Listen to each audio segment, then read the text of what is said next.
Hello, good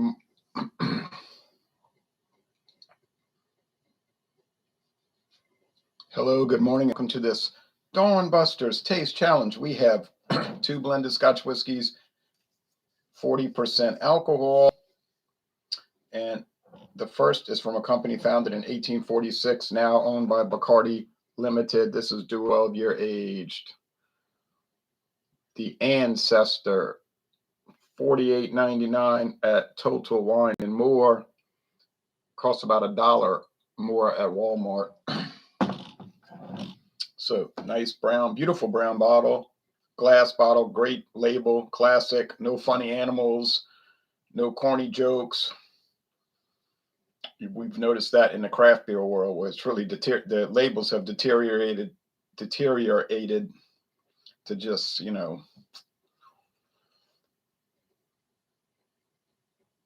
low levels. And it's a turnoff. Like it makes you think that the beer is trash inside. Like you thinking this rabbit cartoon is not too appealing, so maybe the imperial stout inside won't be too appealing. But that's, and you get some of that with whiskey, but whiskey tends, and liquor so far has tended to have a more dignified labeling. I'm not saying all craft beer has undignified labeling. You got the fantastic Bourbon County Stout bottles, which are very nice looking. Founders tends to keep a nice look to it, but there's so much unappealing out there. All right, here's another beautiful bottle design, label design. It's Inver House Green Plaid. Very rare. Well, it is very rare for Louisiana because I've only seen it at one store, and that's Storgnax. Very rare Scotch whiskey. They're saying a blend of superbly light 100% rare Scotch whiskeys distilled and blended in Scotland. Product of Scotland. Okay, yeah, we get it. There's the nice green plaid showing a castle with water. Scotland is part of an island. Scotland is not an island, but it is a country on an island, right?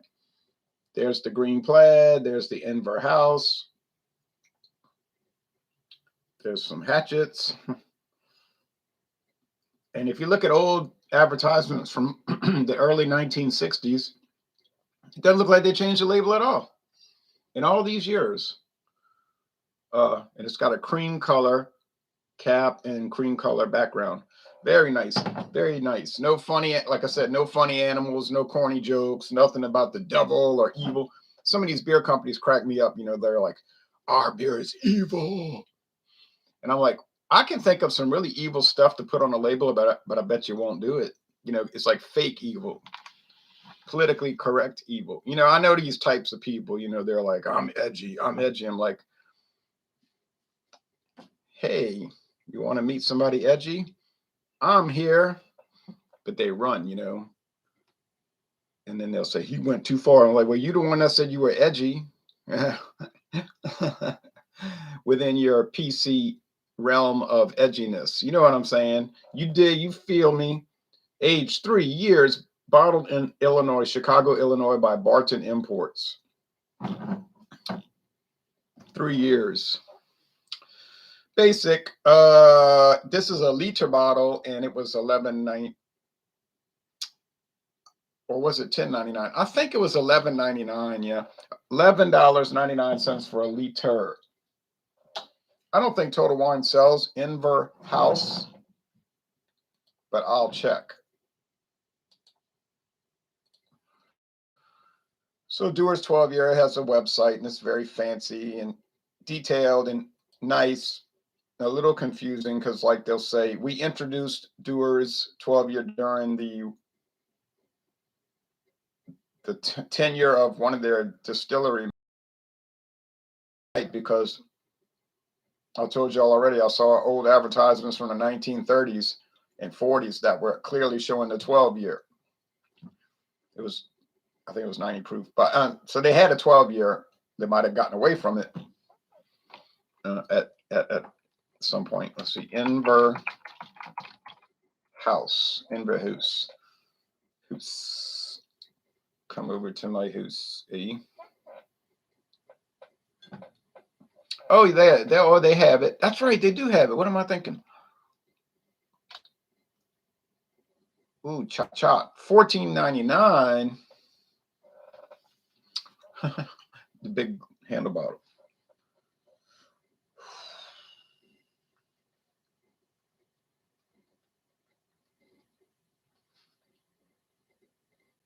Yeah.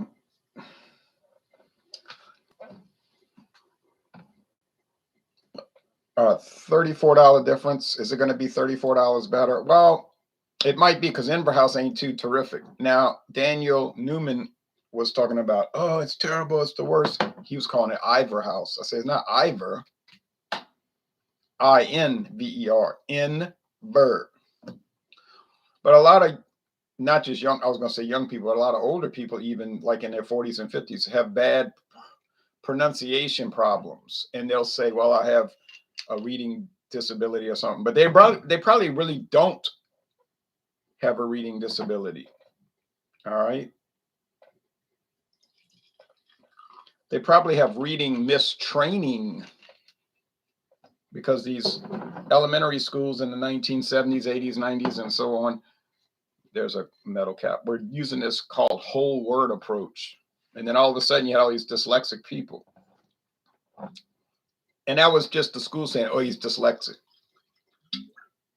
which is better for the school than to say he was instructed improperly. Because I've had students, I'm not an English teacher or reading teacher, but I mean, I can do it. I had students come to me and they were saying, well, he's special ed, he can't read, he's on a third grade level. So I started checking the student out, evaluating their ability. You know what I'm saying? Evaluating their ability. And I was like, you don't have dyslexia.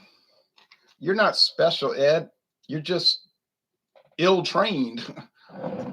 So I started helping them. And then pretty soon they're reading fine. I said, yeah. If you can't pronounce words correctly, guess what? You can't read correctly. All right. I used to tell them that straightforward. You know, I wasn't a mean person, but I was direct. And I'm like that now. I would say no. Because they would tell me, I'm talking about high school kids, I can read. I said, yeah, well, then do it. Because what you're doing now is not reading. It's just mumble jumble, you know?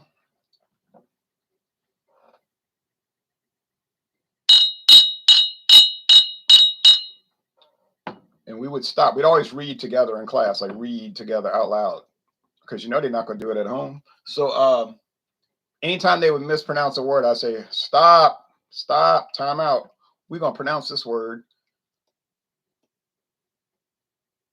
And they could never win if they would say, I can read. I say, well, do it.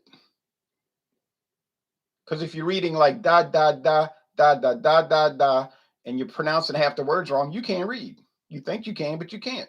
I mean, you can read stop and Big Mac because you know those words. You're familiar with them. But when you see the word Inverhouse and you're reading it as Iberhouse, that is a red flag that something is wrong. Enough preaching. But I mean, I just think education is important. Now, some people are going to come back with a smart aleck comment. I guess you think tasting whiskey. No, they'll say drinking, you know, because they're very jealous. I guess you think drinking whiskey is at dawn is important. No, I don't think drinking whiskey at dawn is important. And anyway, I'm just tasting it. And thirdly, when people make comments like that, it's some kind of hostility, jealousy, and internal misery. But I don't want to be part of your misery. I think the Taliban are fans of Apocalypse Now, says JBD. They might be. Scruffy Zajanatar says, sounded out, they said can't spell a thing. You're right about reading. My whole generation seems to be bad readers, says Ethan. But it can be corrected. That's going to be my new mission. Let's learn how to read. And I'm not saying that in a flip way. My mom taught me to read and always made sure we read books with challenging words. I always found brevity in speech usually denotes a higher intellect. It might. And I read just fine now, says Ethan. I used to tell those students, I said, look, if you can read properly, you can pronounce any word in this book. Unless it's French, because, you know, half the letters they don't say, you know.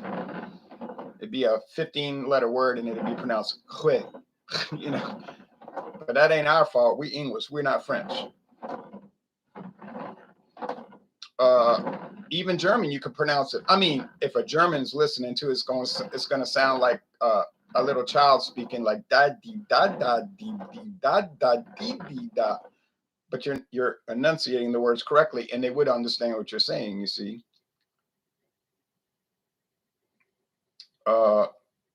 Anyway, Dewars. Inver house. There's only 26 letters in the alphabet. They all make certain sounds. You learn the 26 sounds. You got it, man. You just put the sounds together. You got it's called. And I read just exactly. Just sound it out and break it up into smaller parts. Oh, you would see students' reading ability improve astronomically in a few days.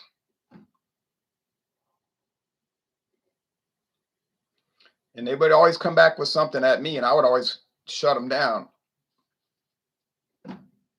I ain't no elementary student. I said, I know, but you read like one. And that's what we're trying to correct. And I didn't care if they went to the principal, because what they're going to do? Go up there and say, this man says I can't read. Well, there's one way to prove it. Okay, read this word. I don't know that word. Oh, you don't have to know it. Just read it. You know, mango sutta but the lazy. Goodwell's Welathini. But of course, that never happened. They never went to the principal.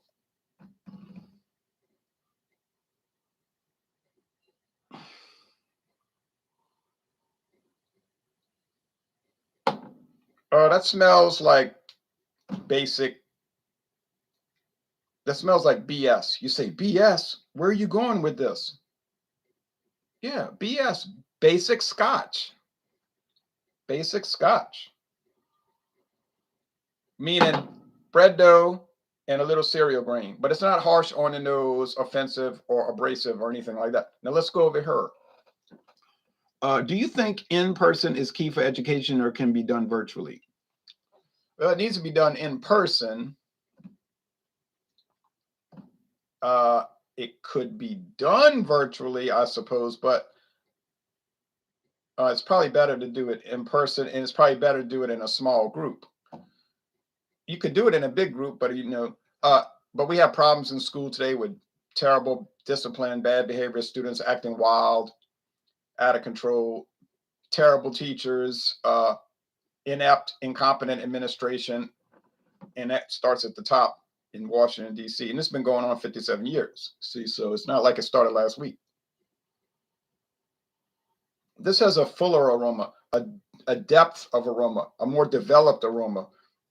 You say, what is it? It's hard to say. It's just like a generalized whiskey aroma. Now, I'm not going to come on here and explain what whiskey smells like. I've actually had people tell me that. Watch a video and say, I've never had whiskey. Can you explain what it smells like or tastes like? Well, first of all, why are you watching the video? I'm not trying to be smart aleck or flip. Secondly, if you're at the age to buy the product, you could buy it and then try it and you will see. There's no need to explain things that are self-evident by virtue of you experiencing it. You see what I'm saying? That is just bread crust. Okay, let's say crust, like a white bread crust, not the bread dough, the middle, but the outside that got exposed more to the heat and browned. And you say, well, could you explain that in detail? I don't have to. Everybody knows what happens with bread. Okay, let's go with the tasting part. Cheers to your viewership.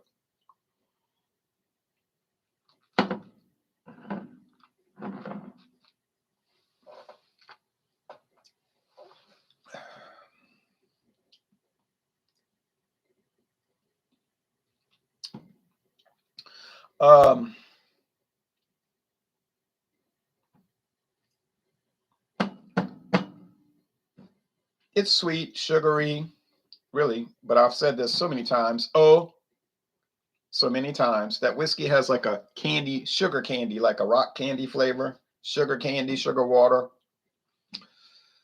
Yeah, it's an okay flavor, I guess.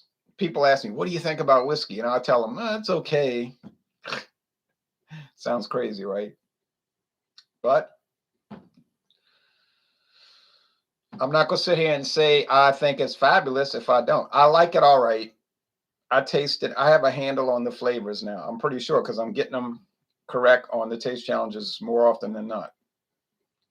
But if I never drink whiskey again, I wouldn't miss it. You know what I mean? I wouldn't say, oh, I'm craving whiskey. I just wouldn't. You say, well, how do you know you never did it? That's true. I don't know. Maybe I would be wrong. I've been wrong before. I remember back in 1996. All right. Now,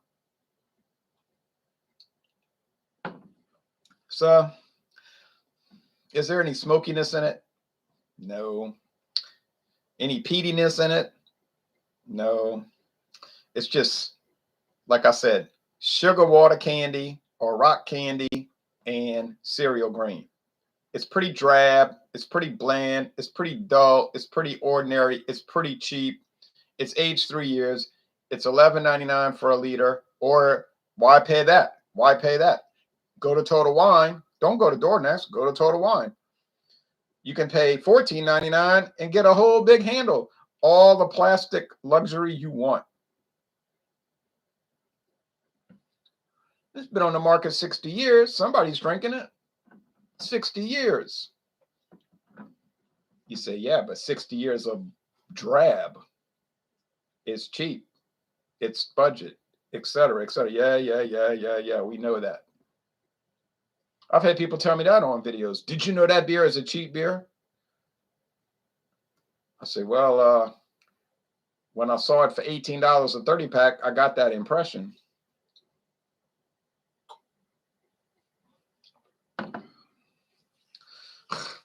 I mean, you know, most people that have some kind of awareness know what beers are cheap, what food items are cheap, what whiskey is cheap. I mean, it's just like why you got to tell somebody like common sense things, you know? This beer, this whiskey is more well developed here. It's fuller, it's bolder, it's more, it has more depth to it. It has more sweet bread crust. It doesn't just taste like sugar water or rock candy. No smoke, no peatiness of any substance. I mean, I guess you could sip on it and try to pull that out and claim that it's there, but I wouldn't remark on it. To me, it's not there. Is it real exciting? Is Dewar's 12-year a very exciting whiskey? No. Now that guy up down the street. Oh, I'm sorry. I don't know if he's up the street. I guess he's heading north, so he's up the street. He's talking about oh, I love Dewar's. I love Dewar's 12. He used to love the white. I said, okay. You know, I was very pleasant with him, and I was kind of thinking to myself though, well, why you love this? There's not much to it, you know. But he's one of those hardened people, you know, people that are like fixed and cannot be changed and will not change under any circumstances. So I didn't even bring it up because I could see there was no. I wanted to say, well, why don't you try Buchanan's 12-year? It's more expensive, but it's got much more luxuriant, smoky notes. Even Johnny Walker Red Label, which is half the price, well, not half the price, 2/3 of the price. It's got a smoky character and et cetera and all this, but I just knew he wasn't gonna, he just wasn't gonna bend. There was no chance of that. Like I said, the word Valentine's. I said, you ever had Valentine's? Well, I don't drink that trash. I just gave it up because they're like on the same exact price point. The 3-year age, you know what I mean? The no age statement, the Valentine's 12, and up the ladder. So I say, well, you know, I'm not going to chase a shadow.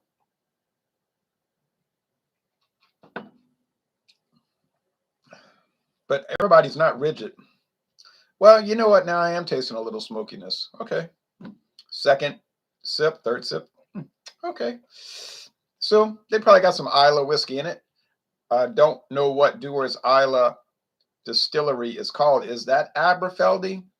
I don't think we have scratched the surface of the societal changes we are going to see over the next decade. It feels like Rome is collapsing.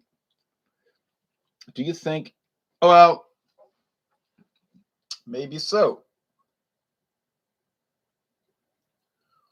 But you see, these people are so full of hubris. You know what I'm saying? This New York City international finance capitalism slash Washington, D.C. lodge based, you know what I'm saying? Tower of Babel mindset group of people that's been doing their thing since since July 14th, 1789. They believe their own, it's like somebody said, they're starting to smoke the meth that they're cooking up in the laboratory. You know what I'm saying? They're starting to drink their own poison. So it may come back on them, like they always preach hatred and destruction and everything. You must crack eggs to make an omelet and all their other international socialist garbage. But they may be victims of their own poison. You know what I'm saying? So I'm not necessarily that worried about it, or let's say concerned, yes, but not necessarily like traumatized by it or fearful of it. Like, look at the events in Afghanistan. CNN, Fox News, CBS, they're all saying, oh, it's terrible, those bad guys. Well, remember now, anytime CBS News says somebody's bad, that usually means they're good. So these guys may not be as bad. Not that I'm a fan of their religious teachings at all by any stretch of the imagination. You know, I don't support any kind of apostasy in religion, but they do believe in something. Whereas like CBS, CNN, and whatever, they don't believe in anything. You know, they're atheistic. So they don't, of course, they don't like people that are dedicated to a religion, even if it's an error. And so it may not be as bad as we think. In fact, it might be better than we think. You see, so they'll run around talking about, oh, they're bad, but they may not be bad. In a certain context, they may be good. 2.6 trillion spent in Afghanistan. Yeah, total waste of money. Now, in October of 2001, when this invasion was launched by the United States and its tag-along allies, I predicted exactly what happened. I told people that ain't going to work. All they're going to do is run into the hills and fight back. And where did all the guns come from? What they do? Have a gun factory? Did the U.S. government say, oh, look, there's the Taliban gun industrial complex? Somebody gave them the weapons. Now, think about it along those lines. But they had their own motivation. See, motivation is more important than the Air Force and all that. If you got no will to fight, you got no chance. Look at Italy in 1940. Fantastic Air Force. They had some of the most advanced aircraft in the world. A modern Navy, big, like not that small, much smaller than France's Navy, and bigger than Germany's for sure. And on paper, a well-trained and a modern army. But they had one important flaw.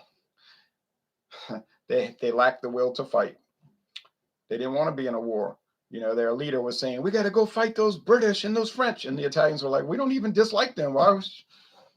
We don't want to go fight England because they eat hot cross buns, or the French because they like to eat frog legs. I mean, this is not motivating us, you know. And, you know, their leader was saying, you must die for this misadventure. And then we're going to go fight the Greeks because they eat all that pita bread and the lamb, and they use so many onions. They always put too many onions in their food. We must fight these people. And the Italians were like, I don't want to die for this idiocy, you know? And so, of course, they're all blaming Biden. And I'm not a fan of him or any other senile or incompetent world leader. But the previous president was the one saying, let's get out. And so he's just continuing the policy, of course, in an inept way, as that's his methodology, sort of a thumbelina. But you know what I'm saying? Like, just forget it. It's over. It was over in 1975. You say, well, if you don't learn from history, you're bound to repeat it. And it was Yeah, they don't learn, you see, because that's what I just said earlier. They're victims of their own incompetence. They drink their own poison. You see, they smoke the meth that they cook up.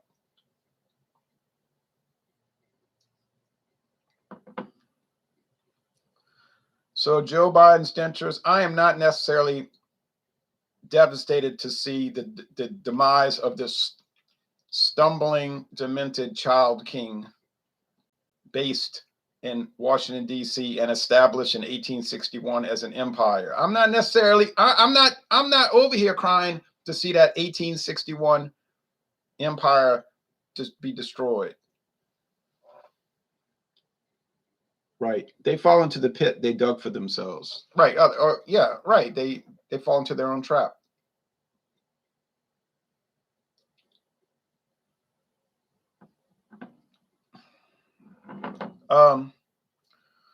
Well, so that's, people want me to do an Afghanistan video, and you see, an Afghanistan video wouldn't really be an Afghanistan video because that's only the specific instance. See, Afghanistan is a specific instance of the generalized story. See what I'm saying? The general story is this Anglo-American axis that has been trying to rule the world since 1688 with the expulsion of King James II, the Catholic King of England. And then they start saying, "Oh, let's make the world square and level,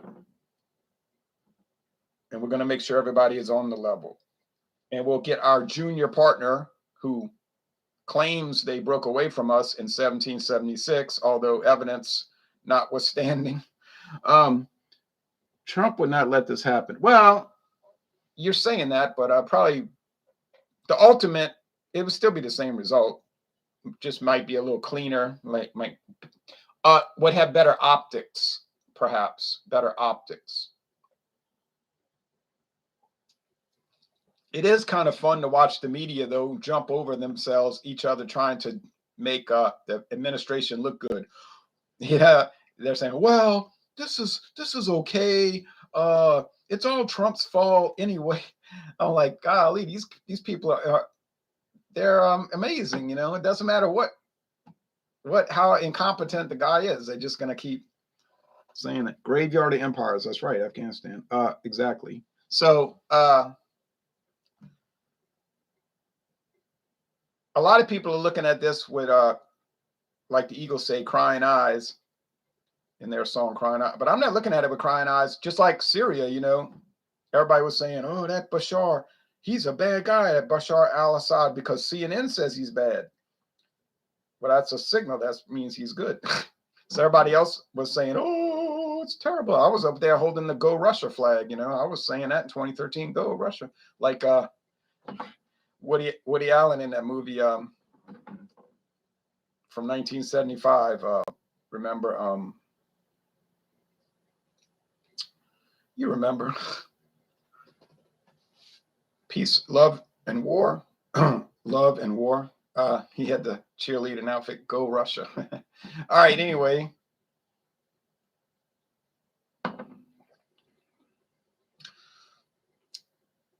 All right. Inver House is all right. It's all right. If you want to pay $14.99 for something, that's all right. Go ahead. That's what you're going to get. It's all right.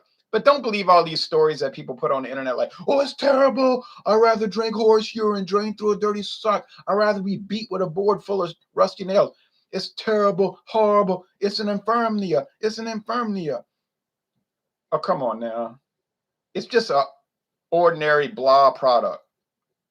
And they do all this with the beer, you know, all these histrionics. Like, I watch these videos, it's a review, of like Budweiser. And they'll say, "Oh," you know, all these antics. I'm like, how long it took y'all to come up with this little skit? So fake, you know. Now, the Dewars, yeah, I guess it's worth $34 more. It's definitely better. Yep, D12. I knew I had that right. It's a better product. It's got more flavor. It's got more development. It's got more luxuriousness. It's not a great product. I didn't score it a great. I say it was an A. You didn't hear me say A plus, outstanding, outstanding or world class. It's far from that, but it's nice. I mean, it's nice. Like my grandma used to say, you may as well pay $1 more and go first class. Well, in this case, pay $35 more and go first class. But yeah, and I don't think it's first class. It ain't coach. All right, but that's what the Inver House and the Highland Mist are like. They're like riding coach on Southwest Airlines. You'll get to Seattle, but it won't be too much fun. It's actually better than riding coach to Seattle. I did that. That was pretty miserable. It's so cramped. Those airplanes are terrible. They're miserable to ride in. People say you were scared. I wasn't scared. I just was miserable. It was like cramped. It was like riding a Greyhound bus with wheels. I mean, with with wings. A Greyhound bus on wings.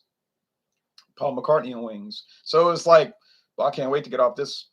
It was kind of interesting looking out the window and seeing all, and you try to guess where you are. And I'm like, oh, I know that's interstate, because I kind of have a map of the U.S. in my head. And you could kind of tell what towns you were over just by how the roads went and all. And you could see, oh, there's Denver, and so on. But that's what Inver House is like. It's a little bit more enjoyable than riding Southwest Airlines from New Orleans to Seattle. And then Dewar's is like riding in a Buick, whatever that 4-door Buick is. That's like the Chevy Malibu, and whatever that, Buick, they always take like a Chevrolet and they redo it, rebadge it as a Buick, but you could tell it's a Chevrolet. But driving in that to New York, it'd be so much more comfortable, enjoyable. It'd be in your own vehicle. Wouldn't be the greatest car. It's just a Buick, but it's, so that's that kind of analogy there. I hate those videos that are like, oh, we're going to try and keep Bud Light down. Give me a break. Right. They're going to try to choke it down like they don't want to vomit. It's so ridiculous. Look, if you want to drink a bad beer that you got to choke down, you need to talk to me on the phone or on the internet, and I'll give you a list of some beers that you really might have a hard time swallowing. Don't play this game with me on the internet talking about Budweiser and Bud Light is making you gag. Come on, man. It might make you go say something like, oh, ho hum, blah, blah, blah. This is so boring. This is so boring. Okay, fine. I agree with that. But don't tell me you can't choke it down. Be a man. Like in the movie Casino. Next time, bring a camo. Be a man. Don't be a pimp. You want to talk big? You want to make a big man video about you can't choke down the beer? Bring a camo black ice or camo 5X. Then we'll talk about how you could choke a beer down or not.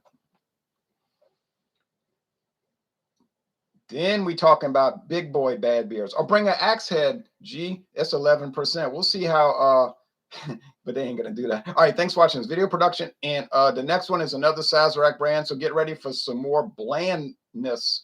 A whole bunch of bland videos coming up. Ain't it exciting?